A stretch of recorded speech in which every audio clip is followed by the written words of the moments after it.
Welcome. I'm Gigi, and welcome to my YouTube channel. Today is the day that all astrologers and many others all over the world have been talking about. Today, Neptune arrives into Aries. Oh, what a time it has been. And if you look around the world and see all of the things that are happening on many stages in almost every country, it is quite the time to be observing the movements, the words, the challenges, the actions. And we can no longer not see what is happening. So, Neptune, I'll do a quick recap. The highest level of spiritual connection, visionary, dreamer, spiritual foundations, spiritual awakenings. It rules the seas, the waters. Neptune, the god of the ocean. The other side of Neptune is addiction, delusion, illusion. And as it's moving into Aries, and like it's been hanging around the cusp here for a long time, we can't continue to tell ourselves these things aren't happening. This isn't happening. This isn't real. Stuff is getting real, and it's been real for a long time. And as it crosses that threshold into Aries, it is time to be innovative and courageous and bold and step forward. The time of dreaming and hoping and wishing is moving from the percolation state into the action state. Neptune has been in Pisces since 2011, and my last couple of videos have talked a little bit about, what has happened since then if you start to go through your own journey and see how far you've come. Many people became aware of spirituality, meditation, visioning, dreaming, creating in a very tactile way in the last 15 years. And it's not to say that it didn't happen before that. There was many people who were doing this work, but the wave of en masse kind of collective tempering into understanding that there's so much more. There have been huge pioneers in understanding how our focused attention can bring into manifestation our reality. Lynn McTaggart, The Power of Eight, Joe Dispenza, Bruce Lipton, The Biology of Belief. All of these books have been published leading into this time or in this time. So it gives you a bit of a sense of how big the Piscean Neptune age was. And we'll never see this again in our lifetime. It'll be a few generations down the road that see it again. And in speaking about that, I want to just do a little recap of the history. So when Neptune moved into Pisces around the late 1600s, the Spanish were busy sending ships over the seas to the Americas. And they came to the eastern coast of South America and conquered the Mayans just ahead of this.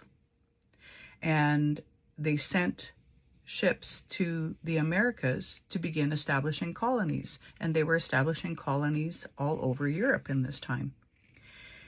And the most recent ingress was in the 1860s, and that's when the American Civil War was percolating and took root. So if we think about what the theme of Neptune moving into Aries is, it is action, and it is taking stands and having impulse turn into going through what the plans were and making them real. So in this time, there's many things happening all over the world, as you know. I'm not going to recap that.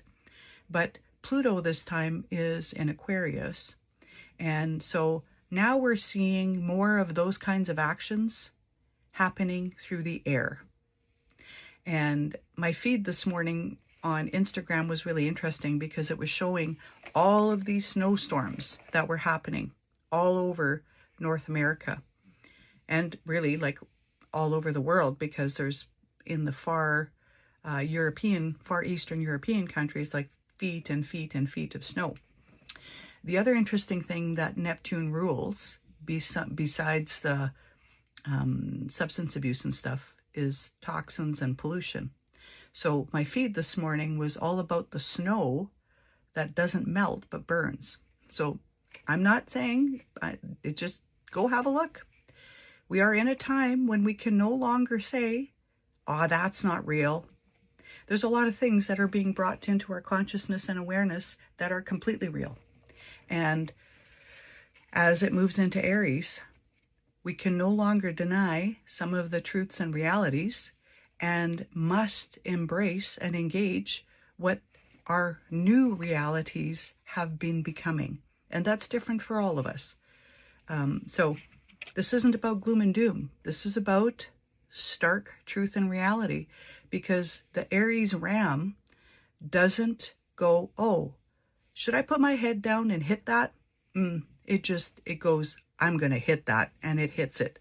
You know, if you think about the Aries ram, it represents the impulse and the action and the movement that is very internal and very based in like its own cellular biology. And we are humans that have a cellular biology, and we also have the ability to take action and impulse.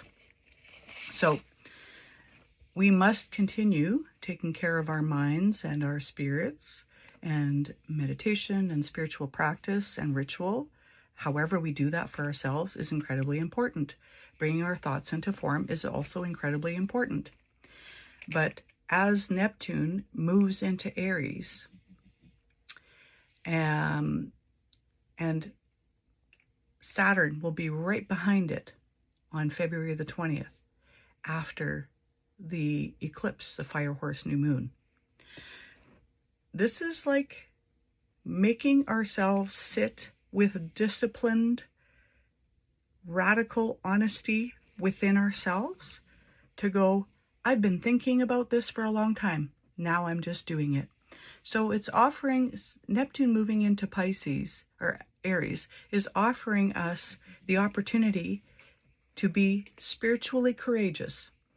And Neptune represents faith. So have faith that what it is that is coming forward, when you put your foot down, it will land on something.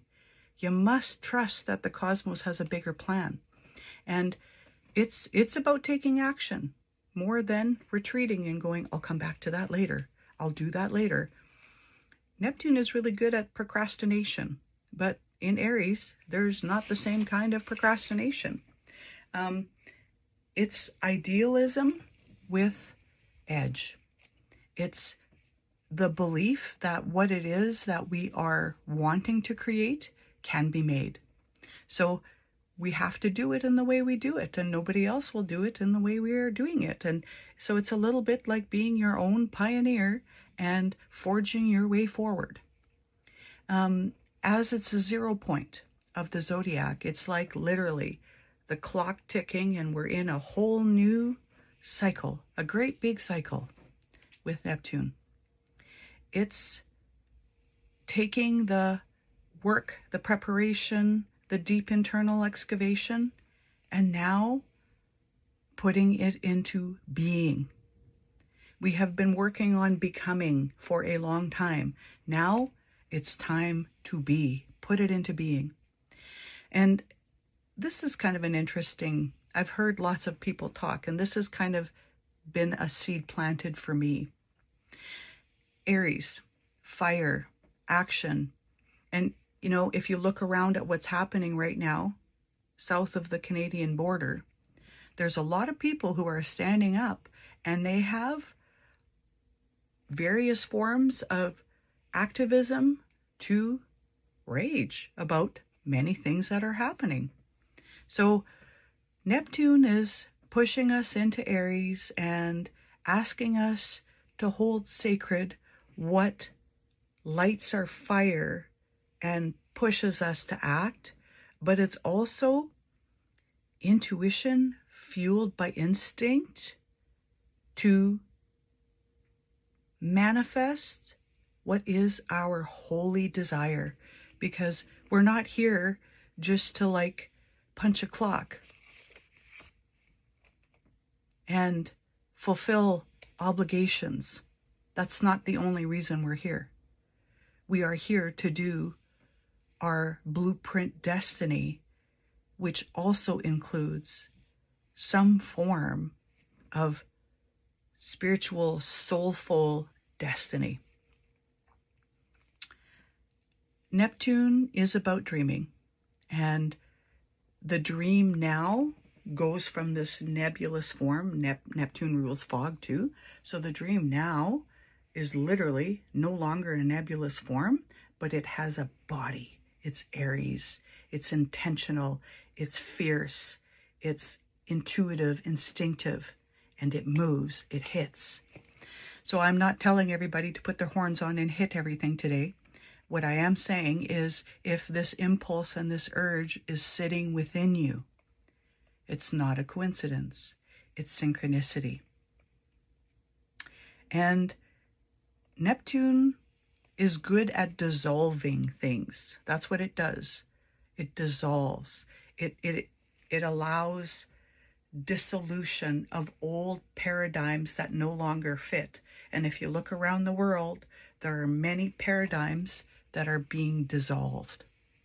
So we must, in our own lives, in our own ways, be courageous and take up the passions, the learning, the desire that we have to do our contribution to what the social unfolding is becoming. And then Saturn moves into Aries, and then we have the fire horse. So it's a very powerful time to be alive. It truly is. And as I'm doing this, literally, the moon is at the first quarter. So the moon is at the first quarter in Taurus. And the moon is at home in Taurus. The moon is very happy in Taurus. And it begs us to begin to form what the new moon seeds in Capricorn that were planted, that are showing little sprouts now, to begin to tend to it, fighting for our ideals. Our visions must be nurtured and cared for with action, but also tenderness, because these new little shoots are like brand new little beings that need care and attention to turn into strong, vibrant, active movements, active, concrete emanations. The new moon, or this quarter moon, is also near the ascendant, which means we're being called to rise, using our senses, being embodied to do things that we perhaps haven't done before. And you can see by the chart that Uranus is in the first house as well. So we're going to be called to do things that we haven't done before. We're going to be called to not be as predictable as we have been. And in order to do that, we have to follow that line and that intuition that exists within us, that instinct. And you can also see that in the early degrees of Gemini, that Sedna is there, and Sedna is retrograde. So we're rethinking how we have abandoned our values, ourselves, our own way of thinking and our personal resources, maybe to make ourselves smaller, or because maybe we've never felt like we fit in. Uranus has no interest in fitting in. Uranus wants to be authentically, genuinely itself, independent. And all of this is making aspect to, what's at the top of the chart, which is Mars and Pluto. And tomorrow, Mars is going to kiss Pluto's cheek. So there's a lot of energy and movement right now. So I invite you to continue taking space, to take a breath, to pause, and to consider what is moving within you that's going to be moving faster. It's a little bit, to me, it feels a little bit like going from dial-up to fiber optic speed. Things are going to be moving a lot faster and feeling it a lot faster. So you are capable, your body and your being is capable of managing what arises. It is allowing yourself intuitively, instinctively. If you need a pause and a moment, take the pause and the moment. There are very few times and situations where we're literally in a place of somebody's dying, somebody has died, or something's on fire that we need to act right now. So give yourself the pause to regroup in that moment, take a breath, and then take the step. Oh, we're in this together, friends, and what a time. What a time. Sleep has really been all over the map. So different people feeling heavy, feeling energized, all kinds of things. It's everywhere. And we're each unique beings that are experiencing it differently. So the commonality is we're all here together experiencing it. So give yourself a little bit of grace, a little bit of space, a little bit of compassion. Extend that to your fellow humans and other sentient beings. And most importantly, it's time to be true to the version of ourselves that has arrived and who is ready to take steps and take action. Be well, friends. Be observant today. Be curious today. Be as embodied as possible today. Smile. Change is here. And that's the only constant. We've been doing it our whole lives. So we keep flowing with the go. Have a wonderful day. Blessings.